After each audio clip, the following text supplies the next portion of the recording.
239 पढ़ा था हमने लास्ट वीडियो में, जिसमें हमने क्या देखा था, संघ राज्य क्षेत्रों का प्रशासन। संघ राज्य क्षेत्रों का प्रशासन राष्ट्रपति जी करते हैं, ठीक है। कौन से संघ राज्य क्षेत्रों का प्रशासन?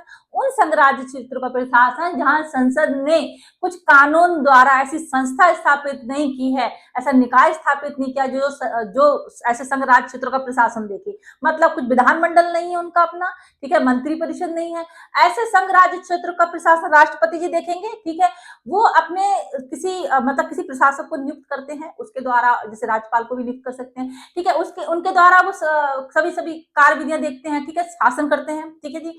जैसे कि अभी आप उसका अंडमान निकोबार का द्वीप समूह का उदाहरण ले लीजिए, उनका कोई अपना विधानमंडल नहीं है, ठीक है, वहां प्रशासन राष्ट्रपति जी करते हैं, ठीक है, अपने द्वारा नियुक्त प्रशासक के माध्यम से करते हैं, ठीक है जी।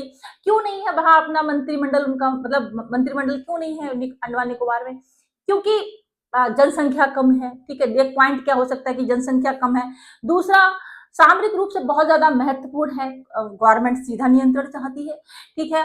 तो वहां पे कार्य संचालन कैसे होता है? केंद्र सरकार के मंत्रालय द्वारा सीधा डायरेक्ट नियंत्रण रहता है कि किस तरह से कार्य संचालन होता है।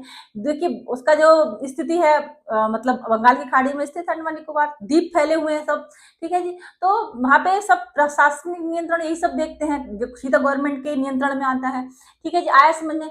अब मान लीजिए, कल्पना करिए अगर अंडमान निकोबार द्वीप समूह में मंत्रिमंडल बिठाना हो, ठीक है, वहां स्थापना करनी हो, मंत्रिपरिषद की स्थापना करनी हो, फिर क्या करना पड़ता है? आर्टिकल 239A में, ठीक है, आर्टिकल 239A एक खंड 1 में संशोधन करना होगा और उस केंद्र शासित प्रदेशों को वहां जोड़ना होगा, ठीक है, आर्टिकल 239A में, ठीक है। वहां पे स्थापित करने के बाद आर्टिकल 239A के तहत संसद को अधिकार मिल जाएगा। मतलब 239A में संसद को अधिकार मिला हुआ है, वह ऐसे केंद्र शासित प्रदेशों में स्थापना कर सकती विधानमंडल की, विधान मंत्रि परिषद दोनों का सृजन कर सकती है। मतलब अब आर्टिकल 239A पढ़ेंगे आज, जिसमें क्या दिया है? कुछ संघ राज्य क्षेत्रों के लिए स्थानीय विधानमंडलों या मंत्रि परिषदों या दोनों का सृजन। आया समझ में? आर्टिकल 239 में क्या है? बेसिकली आर्टिकल 239 में इतना ही है। 239 में क्या था? ऐसे मतलब संघ शासित प्रदेश, ऐसे केंद्र शासित प्रदेश जहां में उनका अपना विधानमंडल नहीं है, वहां राष्ट्रपति शासन करते हैं, ठीक है। आर्टिकल 239A में क्या है? ऐसे संघ शासित प्रदेश जिनके लिए विधानमंडलों का गठन करना हो, तो उनको आर्टिकल 239A में जोड़ दिया जाएगा, उस संघ शासित प्रदेश को। और क्या होगा?